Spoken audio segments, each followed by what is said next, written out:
არ დავივიწყებთ ჩაგვრას. ეს არის დღევანდელი შეკრების მთავარი გზავნილი, როგორც ხედავთ, რუსთაველის მეტროს მიმდებარე ტერიტორიაზე უკვე იკრიბებიან მოქალაქეები და ამის შემდეგ უკვე იქნება სოლიდარობის მსვლელობა, მარშით გადაინაცვლებენ დედაქალაქის ცენტრალურ გამზირზე.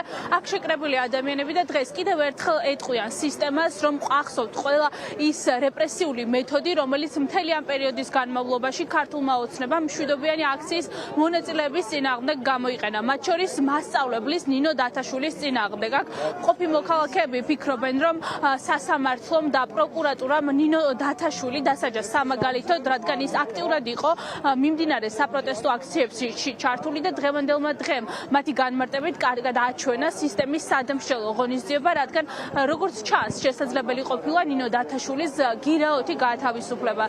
ნინო დათაშვილის ჯანმრთელობის მდგომარეობასთან დაკავშირებით საუბრობენ აქ შეკრებილი მოქალაქეები და ამბობენ, რომ სისტემამ ძალიან კარგად იცოდა, რომ მასწავლებლის ჯანმრთელობის მდგომარეობა იყო საკმაოდ მძიმე, თუმცა ჰქონდათ ერთადერთი მიზანი, რომ დაეშინებინათ და დაეჩაგრათ საქართველოს მოქალაქეები. სწორედ ამიტომ დღეს აქ შეკრებილი ადამიანები, როდესაც მსვლელობით გადაინაცვლებენ საკანონმდებლო ორგანოსთან, კიდევ ერთხელ შეახსენებენ ქართულ ოცნებას და მათი განმარტებით მთელს სისტემას, რომ არ იქნება ამ ქვეყანაში ჩაგვრა და იბრძოლებენ იქამდე, სანამ თითოეულ მოქალაქეს, როგორც დღეს დაიხსნეს ნინო დათაშვილის საპატიმრო დაწესებულებიდან, ასე არ დაიხსნიან ამ ადამიანებს.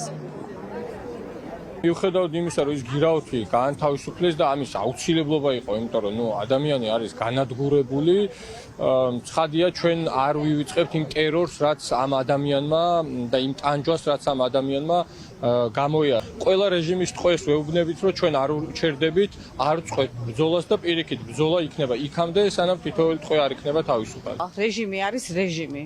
ოფიციალურად გაფორმდა რეჟიმი და ნინოს ფაქტი არის მაჩვენებელი, რომ უდანაშაულო ადამიანი, რომელიც ხვიშვილს იცავდა, იმ პროცესზე იყო მისული.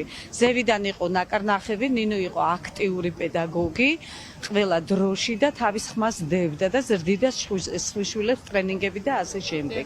შეგნებულად იყო ნინოს დაზიანება და დაპატიმრება განსაზღვრული.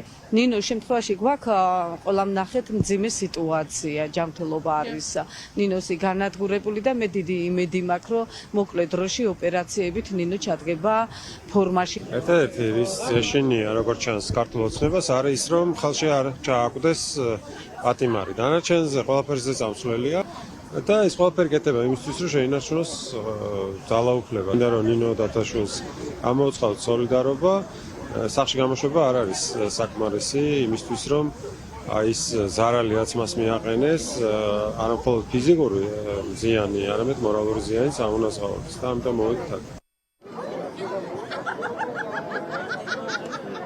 რეპრესიების მიუხედავად ხალხი ისევ ქუჩაში დგას და სწორედ ქუჩიდან უცხადებენ სინდისის პატიმრებს სოლიდარობას და ამბობენ, რომ მათი ბრძოლა გაგრძელდება და რეპრესიული კანონების მიუხედავად არავინ აპირებს, რომ უკან დაიხიოს.